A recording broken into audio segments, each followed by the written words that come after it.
Hello, ladies and gentlemen, Nick here, and welcome to my review of Jaws 2, the 1978 sequel to Steven Spielberg's classic 1975 thriller Jaws, which I reviewed a couple months ago as part of my multiplex contemporary popular cinema module at university. I must remember to do a ranking of those films at some point. But in the meantime, Jaws 2. So, the plot of this film sees Chief Brody about 4 years after the events of the first film.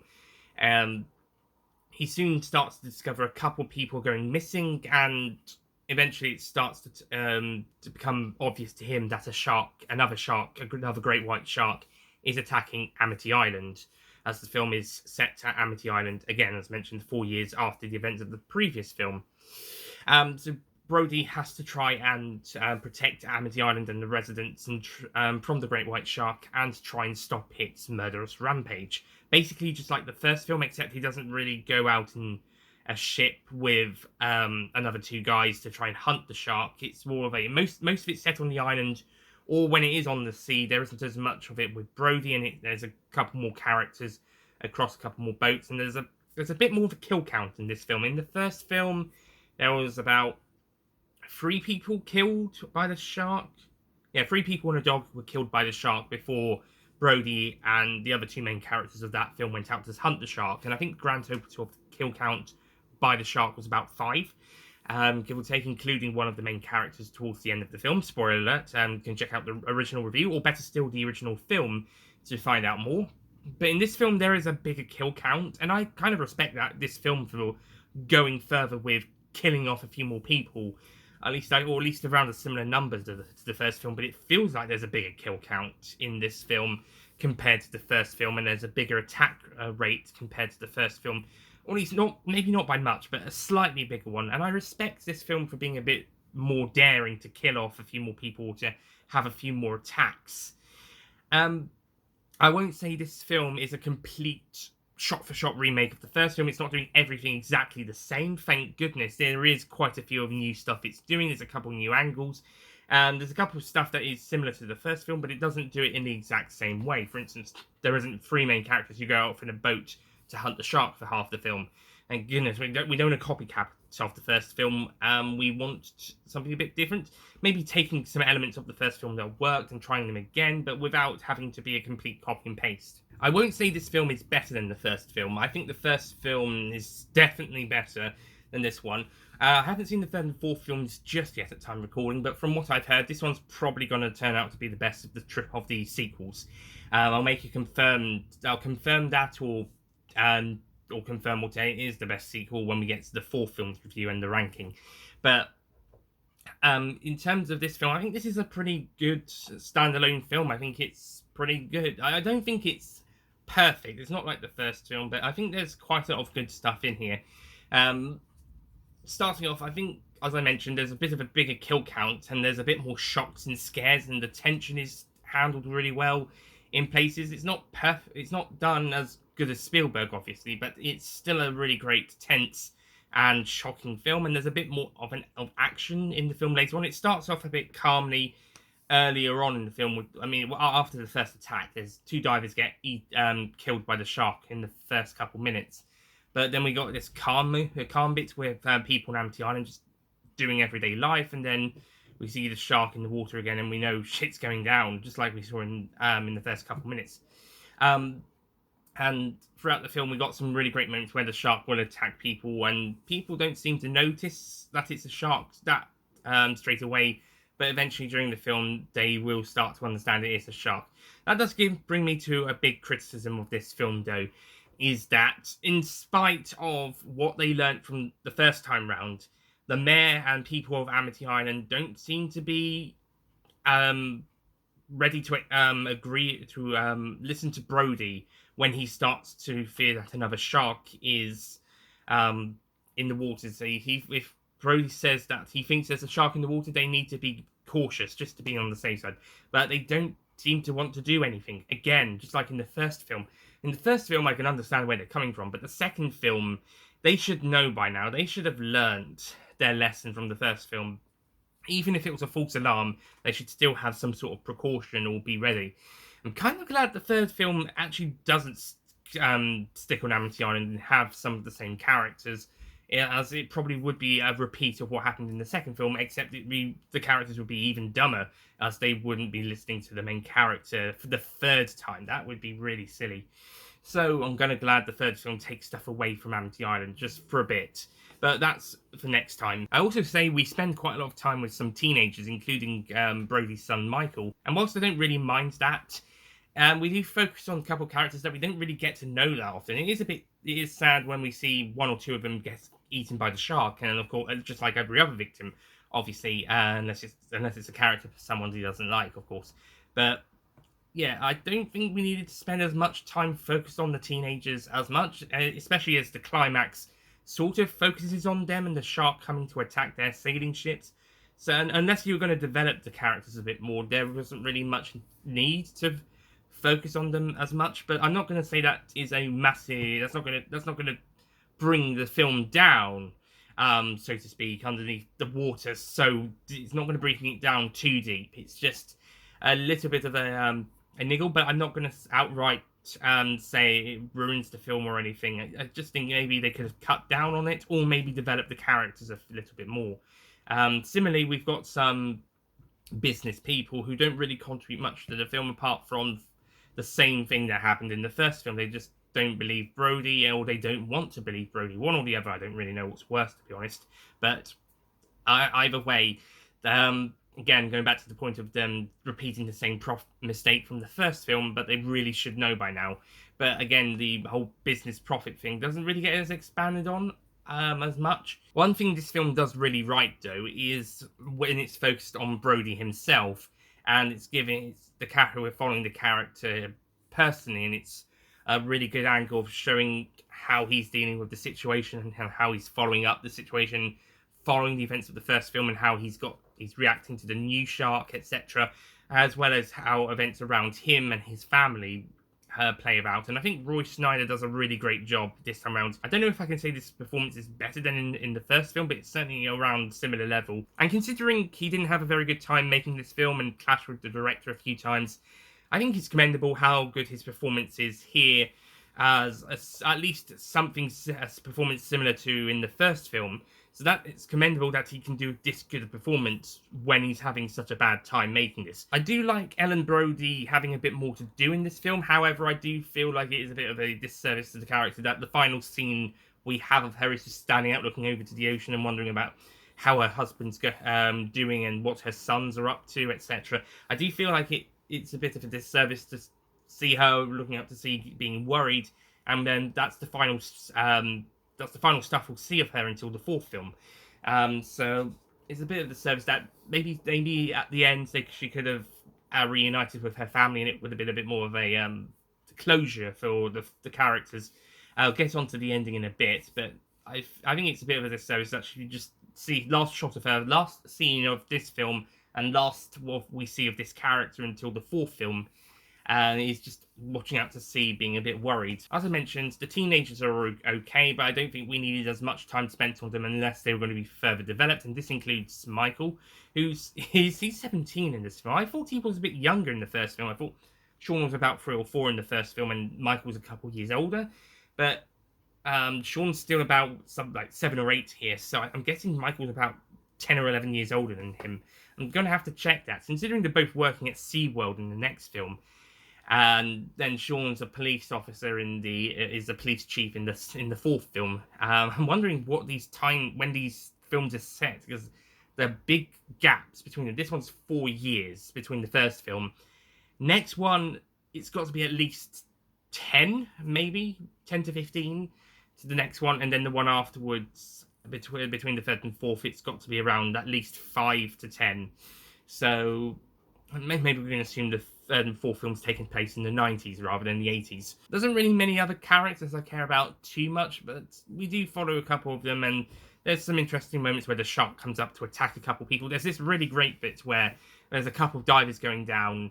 It's the start of Act 3, I think, and then the shark attacks one of them, but they escape. They manage to survive. And there's also a great bit with two of the teenagers who've been a bit of a couple throughout the film, and the shark attacks the boat and eventually eats up the boy, and it frightens the girl quite a lot. It shakes her up. Another girl gets also um, terrified by the shark and um, gets a bit very scared and a bit mad about it. Not mad as like Jack Crossman mad, like they're going insane. Not delusional, hysterical. They get it's hysterical, and extremely frightened. Those bits actually did get a bit annoying, though, to be honest. With that girl getting a bit, I think they went a bit too far with it. The cinematography of this film is brilliant. We've got some really great shots, especially underwater shots. There's some really great stuff there, and I also love some of the positionings of the camera, like some really high up shots, and also on the water. There's some great stuff there, and they've got some interesting shots of the shark, even though I think we see too much of the shark in earlier on in the film, and there isn't really a great grand reveal. We've got bits of the shark throughout the first film, and then it's just full on appears later on. I will say this shark looks less fake than the first one's shark, but maybe they had a bit more of a budget here. Plus, the shark in the first film was extremely difficult to control, etc. But I think they managed to pull it off a bit better with managed at least with less difficulties in this one, and I think it works effectively. It's just that I think maybe we could have seen less of it earlier on in the film, maybe some hints to it here and there, but they didn't have to show too much of it. Then again, with the shark working better, perhaps, then they didn't have to hide it as much as in the first film. But the shark POV does look really great as well. There is some funny, odd shots and edits during some of the attacks that do look a bit odd. That is a little bit of a nitpick, though. I think the climax is pretty cool when Brody uses this fallen down electrical cable, which is actually set up a bit earlier on by some of the other characters when looking for some people who have blown up in a boat accident, partially caused by, well, the shark ate one of them and helped cause the other to blow up the boat. But when these police officers are searching for the remains of that boat, they pick up this power cable and then they leave it, put it back down, and then later on Brody finds it near this telegraph station thing, and he uses it to kill the shark. He makes the shark come towards him, and when the shark bites the cables, it more or less gets electrified and falls to the bottom of the ocean, I guess. I guess the electricity killed the shark. It's probably more realistic than how it died in the first one. It's not as exciting or as spectacle, but it's probably still a pretty great way for the shark to go out. But whilst the climax is great, the film then kind of just stops when the shark is killed. Brody goes to see the teenagers on the island and some of the boats, and the credits start rolling, and the final shot is of the sea looking up into the sun. We don't really know how these characters got back to Amity Island, whether they got help, whether any of the other characters on Amity Island knew they were fine, or the people in the other boat that were taking Michael back because he hit his head on the boat and they had to take him back to the island quickly. They didn't really find out what happens at the end. Because we don't really see the aftermath of this. At least with the first film, it kind of made sense. The shark was dead, and Brody and one of the other characters found each other because the other character was under the water during the climax, and they found each other and they managed to get back to the island. So we knew that they were safe, they were going to be fine, etc. At the end of that film. But the ending of this film opens a bit more questions to me, because I feel like these characters need to get back to the island, and we need to have other characters realise they're safe, they're fine, upset about the ones who have died, but they're happy for the ones who are still alive, and as some sort of reunion or something, as some sort of closure. I feel like there needs to be more closure for this film. The first one, it was fine because Brody and the other character made it back to the island, they were safe, they were fine.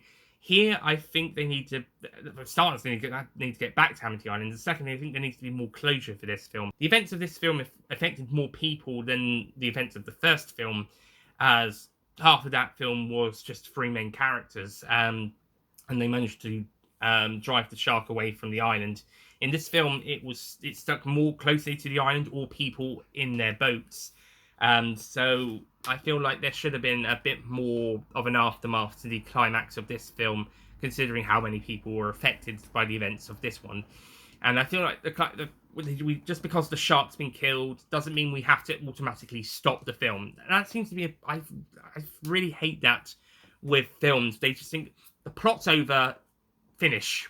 Don't even have some sort of aftermath to the climax or final couple of minutes with the characters. Just stop the film. That's it. We're done. Credits roll if there's even credits, or the end or whatever. Thelma and Louise was the only film I thought that works due to the emotional weight and characters throughout the film. I thought that was the only time such a thing works. And even then, the story hadn't even finished yet. They drove off the canyon, and it kind of just stopped before the car even fell into the canyon or something. So it stopped before it was even finished. But I felt that worked because of the drama and the characterization, the character building, etc. for that film. But for other films I've seen where the film just stops without, even if it's had a climax, it doesn't have an aftermath or resolution or whatever, or just a few scenes or one scene more where it just takes its time to calm down, wrap up some character stuff, etc., etc. And Thelma and Louise is the only film I've seen that just stops when it thinks it's finished. That actually works due to the character stuff, as I mentioned, and the drama. But every other film I've seen that does that doesn't quite work with that. Although, as I mentioned, I think when the first Jaws film did it, it was a bit more acceptable because we knew two of the main characters were fine and they managed to get back to the island and they were safe. So it was fine to end the film there.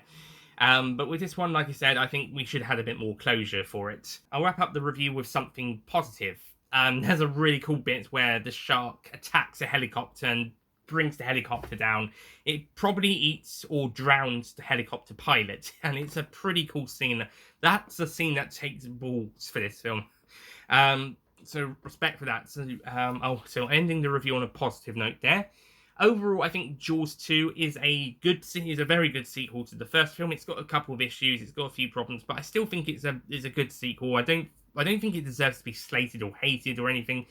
It's not as good as the first one, obviously, but I don't think any of them are going to top the first one. And considering the reputation of the following two, yeah, I don't even think they're going to top this one. So, I mean, I'll find out when I get to them, but I think the first one is going to remain the best, and I think that is widely accepted.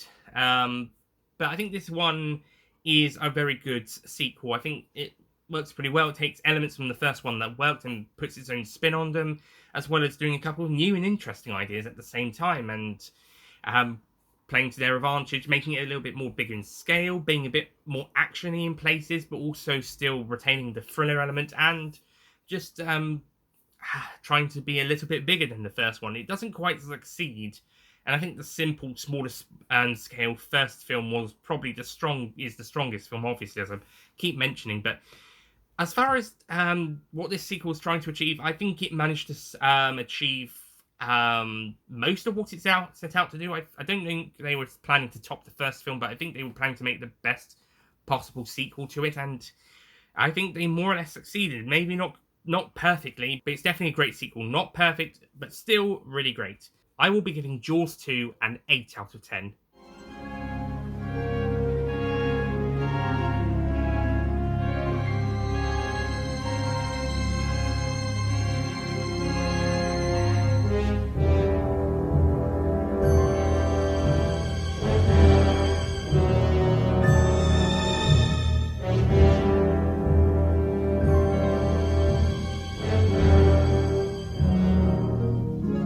Yeah, like I said, not perfect, but there's a few kind of niggles and issues and problems, but it's not enough to say this film is terrible, it's awful, etc. I think it's a pretty great sequel. Not fantastic and not as good as the first film, as I keep mentioning, but it's still a very good film, and probably going to be the strongest of the sequels. Let's be honest. I mean, I haven't seen the third and fourth ones yet, but when I see them, I'll make the final decision. But I'm not expecting this one to be topped by either of the other two sequels.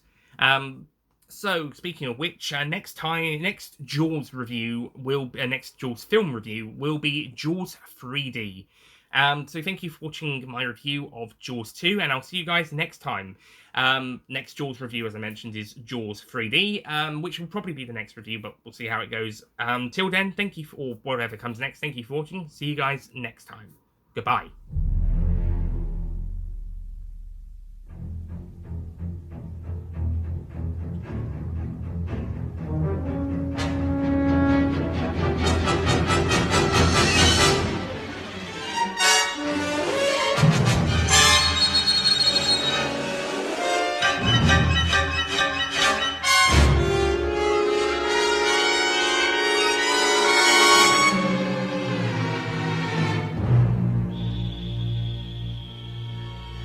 Don't forget to click below to subscribe to the Nicholas Payne Retro YouTube channel.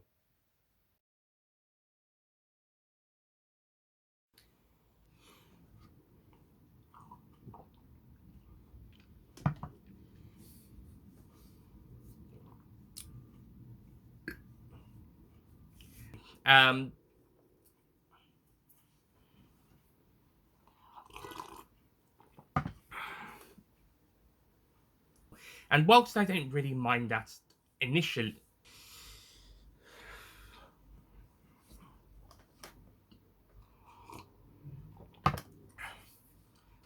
I don't know if I can say it's better than his role in the.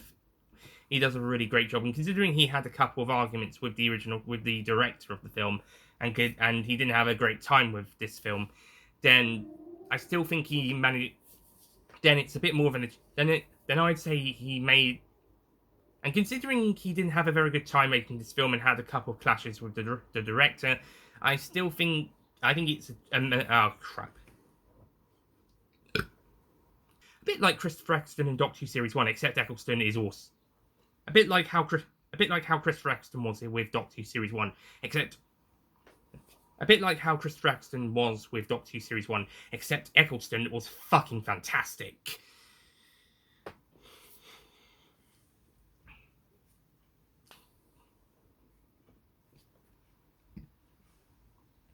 As I mentioned, the teenagers aren't.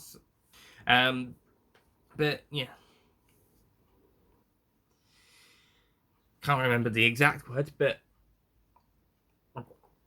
basically the shark really scares them, and it kind of makes them go a bit crazy.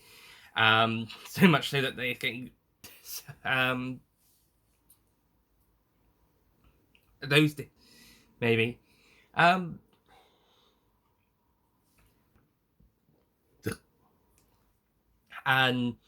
but then again, if the shark's working a bit better, maybe they didn't have as much of a problem as. And we already got an explosion earlier on the film as well. But the ending. But this film, I'm wondering how people felt about how these guys. But it affected a few more people than it did than the first ones did.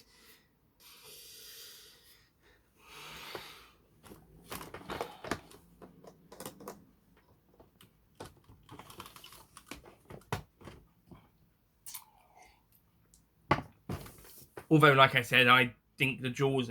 Although, like I said, I did think the. Christ, shut up.